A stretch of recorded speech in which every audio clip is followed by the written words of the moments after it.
Hello. Hello. Hi guys. Welcome to the second NASCOM Mumbai meetup, the NASCOM Gaming Forum Mumbai meetup. For any of you who don't know who I am, I'm Hrishi Oberoi. I head the production of India Games, which is now Disney Interactive India. It's still be called India Games, but technically we are part of Disney Interactive India. And I also helped NASCOM out in getting this forum running, and I'm very glad to see such a good turnout come up here. Also help with getting the content accumulated for the conference that we have in November, and the NASCOM conference this year is the 2nd and 3rd of November, and hopefully this year it will be twice as big as last year with 10 times as interesting speakers as last year as well. Not to say that last year's speakers weren't that good, but hopefully we should see a lot more traction. Last year we had about 700 people come to the conference, and this year we are hoping to get 1500. So, of course, that's all. It's all subject to how we can manage it. But we have a lot of interesting speakers also this time, and we are planning to do a lot more interesting things this year as well. Idea of the conference and the forum essentially is to get developers together and to share thoughts, to share ideas, to share knowledge, to get developers together as well as students in the same room as developers to see, so the students know what's going on in the industry today. They get an idea of what are the possibilities that they can have once they get into the field. Developers from one studio can interact with developers with other studios so that they have a lot more interaction. Essentially, we've come a long way since the days when we started, because today we have like 40 odd developers in one room from about, I would say, about 8 or 10 different companies, which is very impressive. And everyone has something to share or the other, some knowledge to share or the other, and that's essentially the idea. The idea is to share knowledge, come talk about the games you love, talk about what it is that you do, and what is it within what you do that can help someone else. And essentially, we've seen these kind of meetups in other countries happen successfully, and it's always taken a number of years to get it right. And I think even NASCOM, even though it took us a little amount of time to get it right, the ideas, now things are going great guns, and platforms like Facebook and all just allow us to reach out to everyone in the country rather than just the cities. But the idea of the city meetups is also that because we're already in one place, let's meet up. Let's have a place, a forum that we can chat and we can talk about all the things that we do. And it's happening quite well in all the cities now. How many cities is it now? 5 cities, and hopefully we're adding another one.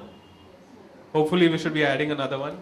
It's early stages, but just think about it. We have enough meetups to get 40-50 developers in one room together in 5 different cities in India means, obviously a lot of people are making games. Because my assumption is that of the just taking a percentage of the number of people who come from India Games here who are developers, I'm assuming that only 5% of the people who actually are in the community come to the meetup. So if you have 40 people coming to the meetup, you can imagine how many people are in the community, and the idea is to help the community grow. In the last meetup that happened in Delhi. And now what NASCOM is doing, they're doing a really good thing in getting all the videos up of the meetup. And the last meetup that happened in Delhi, Arvind gave a very interesting talk, and one of the things really rang a chord with me. What he said was, someone asked a question about IP. Like, I don't know whether it was about pitching or it was about getting someone else on board on the team. He said, when you're describing your IP to someone, aren't you afraid that they will steal it? And he just gave a quizzical look, and he said that, why would someone want to make a game about my idea? It's my idea, they'll want to make a game about their idea. And while in the real world that's not necessarily true, You have people stealing ideas, but the thing is that that's not something that we should be afraid of. If we are afraid of that, we are afraid of people stealing our ideas or stealing our thoughts or stealing our knowledge, we'll never share our thought and we'll never be able to grow. And I think that is what this platform is really going to help us to do. Share knowledge, share techniques, share experiences, and in that sharing, we should all grow together as a community. So that's my 2 bits in introducing the talk. Shall we start? So, Shruti, you want to do the honors? So, our first talk, this time we're changing the format a little bit. Last time we had a very free-for-all, and some of you guys weren't here, and we didn't have a video last time also, right? If you had seen a video of it, you would have seen it. It was like a crazy free-for-all. Everyone was chatting, and and hopefully we should be able to get that again after the talks are done.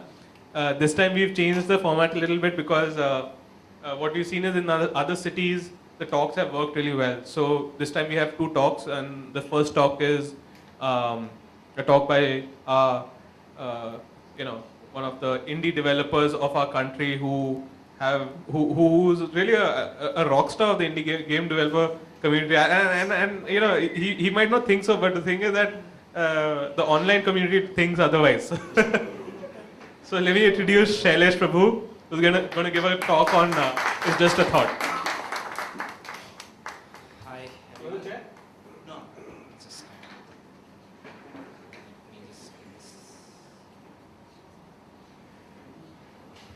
I'm Shailesh Prabhu, and I'm from Yellow Monkey Studios. Back in 2010, we launched a game called It's Just a Thought, and I'll just be sharing a little bit about the game.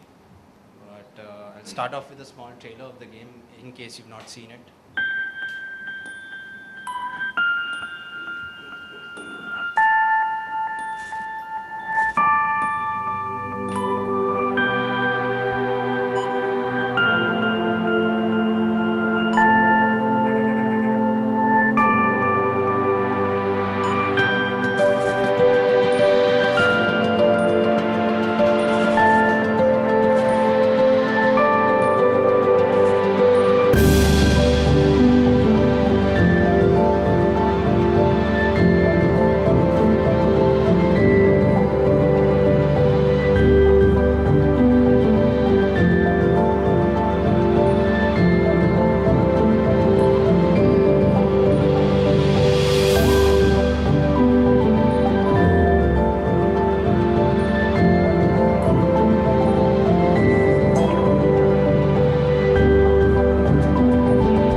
So this is pretty much the team that worked on it.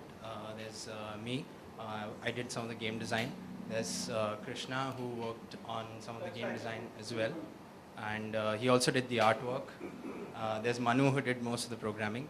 Apart from this, we had 2 interns, one from DSK, Anirudh, who worked on the achievement system, which actually didn't make it into the game, but he was part of the team as well.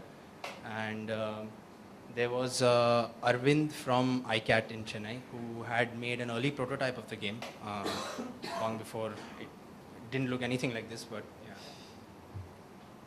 So we, the idea for the game started when we had launched our first game under Yellow Monkey banner, which was Finger Footy. This was back in June 2010, around the Football World Cup. And we struggled to get any kind of press or any kind of recognition from the dev community. So we thought that, okay, what can we do to change it? It was a commercial failure, and we thought that, okay, what can we do to change this? So we thought that let's make something which is just crazy, wacky, and just go wild with it and send it to all the indie festivals. At least the devs will know we exist. At least we'll get some press that way. So around the time we had a prototype, I was a big fan of Crystal Maze, and there used to be a mini game on Crystal Maze which had a wire, and you had to guide a hoop through it. And every time the hoop touched the wire, you would lose a life. So that was the early prototype of this game, which had a long, endless generating wire randomly curving, and you would have to guide a hoop through it. And every time you touch the thing, Chipmunk would get shocked and eventually die. But we didn't go that far. But so we were just thinking how we can take this prototype and make it something which can stand out at the indie festivals. And it started off with a discussion, a random discussion we were having in the studio, where Manu was working on a bug on Fingerfooty, and he thought he just figured it out. And he went out for lunch and he came back and he completely forgot what he was thinking. And it just led to this really spaced out discussion of, okay, how do thoughts exist in our minds, and why do they, what happens exactly in the mind? And that gave us an idea of setting a game in the human mind, and using, thoughts, moods, and memories, and how they coexist. So one of the things we knew we had to do if we were going to work on this concept was that we needed the players to believe that the world they were playing in was their mind. So we knew that we had to figure out a way to personalize the game world for everyone. So we got the game out. I don't know how many of you guys have played it, but it would have helped if you guys have played it. But I'm going to talk about what worked and what didn't work for us. As far as the game goes, I think the theme worked really well. The theme allowed us to generate an endless level, an endless game, essentially. We use neurons to define the score and the distance you travel, and we also loaded Facebook photos from people's Facebook accounts into the game world as memories.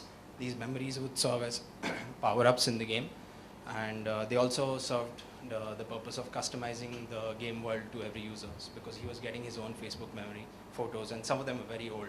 So they would say, oh yeah, this photo, I didn't even know it existed on my Facebook anymore. So the theme worked very well for us. Again, the level generation worked for us, and what we essentially did was we had these different moods, and each mood would have its own set of rules. Like happy would be very smooth and straight, and sad would be very loopy and circular, and confused would be moving around all over the place like a snake. So we used these characteristics to kind of depict moods in terms of the gameplay. We also used colors and music extensively to depict the mood that the user was in. So throughout the game, your mood would constantly keep changing, and this was actually interesting because the difficulty would keep changing, because happy was essentially very easy, confused was probably too hard and quite hard, and then there were this entire gamut of difficulties in between, and you would keep swapping in and out of any one of them, so there was no linear difficulty curve. It was very random, and that led to some interesting gameplay at the end of it. Another thing that worked out well for us was that in moods like happy, which were easier, the neurons were spaced farther apart, whereas in things like angry, sad, and confused, the neurons were much closer. So there was a payoff. If you were in a difficult mood, you could score more, and if you were in an easier mood, you would probably score less, but it was much easier to travel further. Other than that, I think a side effect was that of the game was that it kind of worked very well to map how the human mind works. This was something that people told us, and it showed the nature of thoughts, how they are very unpredictable. It showed how moods and thoughts interact and change your state of mind, and also how the same memory, when you would think of in different moods, would invoke different kind of responses from you. But that was all good. One of the major things that we knew and everyone knew was that the game lacked depth. It was interesting, but there was not much you could do in it. And a lot of reviews that we got on the App Store commended us for the different nature of the game, and how it was relaxing and a soothing tool, and a lot of good things. But a lot of them also said that there was not enough to do in the game. We knew this before we launched the game actually, and we had tried a lot of things to rectify